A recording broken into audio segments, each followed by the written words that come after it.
আপাতত পরিষ্কার আকাশ দিনে এবং ভোরের দিকে কিছু কুয়াশা থাকলেও বেলা বাড়ার সাথে সাথে সেই কুয়াশা কেটে যাবে এবং দিনের তাপমাত্রাও কিন্তু বাড়তে শুরু করবে। কলকাতার তাপমাত্রা 37 ডিগ্রি সেলসিয়াসের কাছাকাছি এবং সর্বনিম্ন তাপমাত্রা 27 ডিগ্রি সেলসিয়াসের কাছাকাছি থাকবে, এমনটাই কিন্তু আলিপুর আবহাওয়া দপ্তরের তরফ থেকে জানানো হয়েছে। এবং উত্তরবঙ্গের ক্ষেত্রেও উত্তরের পার্বত্য জেলাতে হালকা থেকে মাঝারি বৃষ্টিপাতের সম্ভাবনা থাকলেও বেলা বাড়ার সাথে সাথে সেই আকাশ কিন্তু পরিষ্কার হবে আগামীকাল থেকে এবং সেখানেও তাপমাত্রার কিন্তু হেরফের দেখা যাবে। এবং শুধু তাই নয়, এর সাথে সাথে তাপমাত্রাও বৃদ্ধি পাবে আগামী সপ্তাহে উত্তরবঙ্গেও।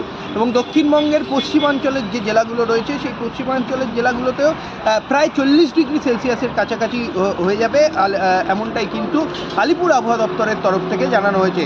তবে বৃষ্টিপাতের কোনো সম্ভাবনা নেই আপাতত দক্ষিণবঙ্গে, এমনটাই কিন্তু হাওয়া অফিসের তরফ থেকে জানানো হয়েছে।